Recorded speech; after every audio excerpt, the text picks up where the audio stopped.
Alteração contratual, aditivo, apostilamento. Será que você domina mesmo este assunto? E é sobre isso que nós vamos falar com ela, que é advogada pós-graduada em Direito Penal e Processual em Licitações e Contratos. É mestranda em Direito, vice-presidente da Comissão de Direito Administrativo da OAB do Mato Grosso, atuou na assessoria jurídica de municípios e presta assessoria e consultoria jurídica a órgãos públicos na área de licitações e contratos. Atualmente chefia a unidade de assessoria jurídica de uma estatal vinculada ao estado do Mato Grosso, contando com mais de 11 anos de experiência. Seja muito bem-vinda pela primeira vez aqui no Boletim Diário, a professora Cíntia Rodrigues.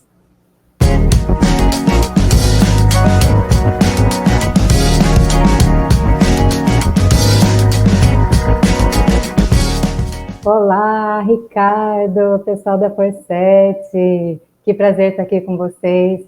Muito obrigada pelo convite. Me sinto muito honrada por poder falar de assuntos assim que mexem muito comigo, porque eu sou completamente apaixonada por licitações e contratos, por mais maluco que isso possa parecer. Vamos bater um papo bem legal sobre alterações contratuais agora. É isso aí, professor, e quero aqui agradecer também, em nome de toda a família Forset, seu tempo, a sua disponibilidade e, claro, este tema, que tanto se fala, nova lei de licitações, treinamento para cá, treinamento para lá, mas este tema está ficando de lado, né? Poucas pessoas estão falando sobre isso. Então, professor, eu vou pedir aí para que você já faça uma introdução aí, porque eu tenho certeza que, principalmente, o fornecedor, ele tem dúvida aí, como fazer as alterações contratuais, né, professora? Por favor, o espaço é todo seu. Ricardo, antes de falar de alterações contratuais, acho que a gente tem que falar um pouquinho sobre contrato, né? O que é contrato? Vamos ao conceito. Contrato é um ajuste firmado entre a administração pública e um particular, tendo como objeto uma atividade que deve traduzir interesse público. E esse contrato, esse instrumento, ele é regido de forma geral pelo direito público. O que significa isso? As relações estabelecidas entre a administração pública e o fornecedor são diferentes das relações que nós estabelecemos na área privada, né? Um particular com outro particular. Existem cláusulas exorbitantes, a administração, como atua em nome do interesse público, prevalece muitas vezes sobre o interesse do particular. Então, esse é um instrumento chamado contrato. A partir do contrato, a gente vai falar agora das alterações. Por quê? Como eu disse, a administração lança a mão dos particulares para executar políticas públicas, porque a administração não consegue fazer tudo ao mesmo tempo. Não tem equipamento suficiente, pessoal suficiente, então ela estabelece essas relações contratuais com particulares. Geralmente, essas contratações acontecem por meio de processo licitatório, porque geralmente existem as contratações diretas que acontecem por dispensa ou inexigibilidade de licitação. Ok, temos um contrato, seja oriundo de licitação ou de contratação direta. A partir do momento que ele tem o seu início de execução, coisas acontecem, cara. E aí, às vezes, são coisas imprevisíveis ou são coisas previsíveis, fatos previsíveis, mas de consequências incalculáveis. Então, essas alterações precisam ser formalizadas, porque assim como o contrato é um ato formal, um instrumento formal, as alterações contratuais também devem ser. A gente vai considerar, então, características principais aqui do contrato, um acordo bilateral regulado pelo direito público e tem que traduzir o interesse público. Que tipo de modificações existem nos contratos? Às vezes, imagina assim, a administração pretende executar uma obra, a construção de uma praça. Durante a execução do projeto, porque para fazer uma obra existiu um projeto, a etapa de planejamento, durante a execução desse projeto são identificadas algumas falhas, um produto, um item ali daquela construção não é o mais adequado e ele precisa necessariamente ser substituído, senão não vai gerar o resultado esperado ou gerar a qualidade exigida daquela obra. Então, quando a gente vai falar em alterações em relação ao objeto, a dimensão do objeto, nós chamamos isso de alteração qualitativa. Quando a gente precisa alterar tão somente a quantidade do objeto, seja para mais ou para menos, a gente vai falar em alterações quantitativas. Quando para mais, são acréscimos, quando para menos, supressões. Como eu falei, a administração, por atuar em nome do interesse público, ela prevalece em relação a interesses particulares, em interesses dos privados, ou seja, dos nossos contratados. Então, nos contratos administrativos, a administração tem essa prerrogativa de aumentar o quantitativo e de subtrair o quantitativo até o limite de 25% para aquisições, para fornecimento de produtos, para serviços e para obras. E esse limite aumenta para 50% quando a gente vai falar em reforma. E o contratado fica sujeito a essas alterações? Sim, ele é obrigado a aceitar alterações quantitativas, tanto para mais quanto para menos, nesse limite aí de 25%. Professora? Isso é importante, Ricardo, porque a gente precisa deixar os fornecedores atentos. Às vezes, eles inauguram, né, participando de licitações e não sabem exatamente sobre isso. De repente, não estão preparados para assumir essas alterações de quantidade. Exatamente, e é neste gancho aqui que eu quero até, foi bom que você já acabou puxando aí, e aqui eu vejo que o fornecedor, você já falou muito bem aqui sobre os tipos de alterações contratuais, né? Mas a gente sempre recebe aqui uma dúvida que é pertinente, então eu tenho certeza que agora você vai esclarecer para vários ao mesmo tempo, né? Essa diferença aí de quando é necessário um aditivo, quando é necessário um apostilamento, e eu vou transformar até numa pergunta. O que é um aditivo? O que é um apostilamento? Por favor, professora. Assim como o contrato é um instrumento formal, as alterações precisam seguir esse mesmo rito de formalidade, né? Existem alterações que nós vamos fazer por meio de aditivo e existem outras que serão por meio de apostilamento. Vamos falar da mais simples, apostilamento? Toda vez que essa correção do contrato não altera o objeto, prazo de execução, não mexe na parte essencial ali do contrato, a gente vai falar em apostilamento. Cíntia, dá um exemplo disso. Quando, por exemplo, precisa fazer uma alteração no endereço, mudou a denominação daquela empresa, a gente precisa fazer alteração, mudou a dotação orçamentária que vai suportar aquela despesa, né, objeto ali do contrato. São alterações que não interferem no objeto em si, são correções. Geralmente são correções. Existe um errinho ali no contrato, a gente vai corrigir como por meio de um apostilamento. Existe uma alteração de dotação orçamentária, mas não mexeu em nada no objeto, apostilamento. Agora vamos falar dos aditivos. Vamos. Toda vez que a gente precisa prorrogar um contrato, a gente vai fazer um aditivo de prorrogação. Quando a gente vai mudar o objeto, como eu falei das alterações qualitativas e quantitativas, nós também vamos falar em aditivo. Por quê? Porque tudo isso muda o que estava inicialmente previsto naquele contrato. O objeto sofreu alteração, seja na sua descrição, na sua dimensão, na sua quantidade, ou no prazo de vigência. Então, houve uma mudança no conteúdo desse contrato. Então, a gente vai trabalhar nessas situações com aditivo. Apostilamento também se faz nos casos de repactuação. E o que é a repactuação? Existem contratos que a gente chama de contratos demo, que são contratos com dedicação exclusiva de mão de obra, em que a gente trabalha tanto insumos, que serão passíveis de reajustes, que é a aplicação de índice, como em relação à remuneração do pessoal. Repactuação é esse instrumento assemelhado a um apostilamento, porque a gente vai pegar, houve um novo acordo coletivo de trabalho que rege a remuneração de determinada categoria, nesses contratos demo. A gente vai pegar o acordo coletivo, a convenção coletiva, a partir daquela data, né? Toda vez que surgir um novo acordo coletivo, a gente vai fazer a alteração da remuneração desse pessoal, e essa alteração de valor aí vai ser feita por meio de apostilamento, de repactuação. Repactuação, quando a gente estiver falando de contratos demo. Falta eu falar de reajuste, Ricardo, esse é o mais simples de todos, não pode confundir. O que é reajuste? Recomposição de perda inflacionária. A aplicação de um índice. Simples assim. Todo contrato, de acordo com o artigo 92, parágrafo 3º da lei, precisa ter como cláusula obrigatória a previsão de índice de reajustamento. Por que isso? Gente, os contratos precisam ser bons para as duas partes. A administração precisa daquele produto, precisa daquele serviço oferecido pelo particular, e esse contratado tem interesse em aumentar o seu negócio, em obter lucro. Então, ele tem o produto ou o serviço, ele vai fazer negócio com a administração.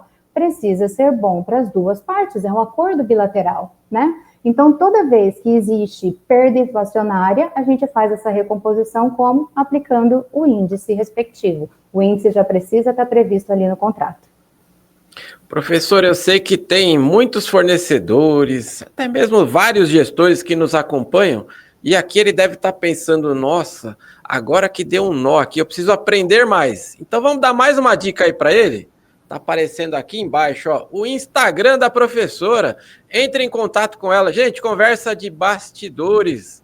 É impossível esgotar esse tema em 15, 20 minutos, né, professor? Isso aí é treinamento de, no mínimo, 3 dias. Aí a gente estava conversando antes de iniciar aqui essa entrevista. Então, você está gostando do conteúdo? Não deixe de curtir, compartilhar aí este conteúdo e, claro, deixa aqui o seu comentário. Você tem dúvidas sobre o tema?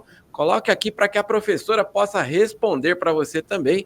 E, claro, não deixe de seguir aqui a Forset. Eu não sei por qual plataforma você está assistindo. Pode ser que você está vendo um recorte aqui. Não deixe de nos seguir, @licitaforset. Professor, o pessoal sempre cobra de mim.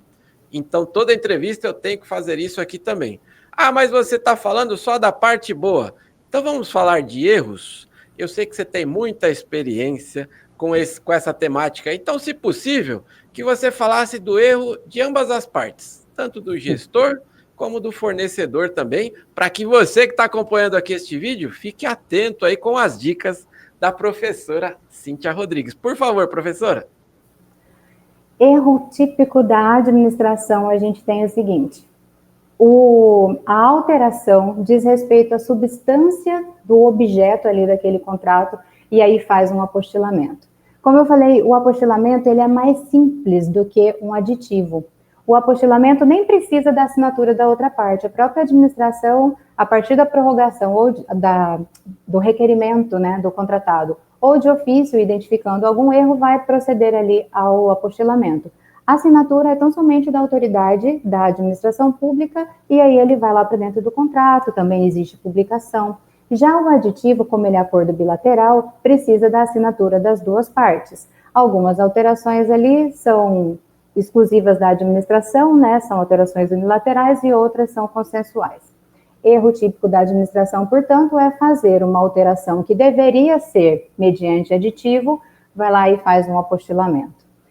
Erro da administração também, não fazer a justificativa, a motivação adequada para aquela alteração contratual. Agora, erro que traz prejuízo para o contratado, não se atentar às datas.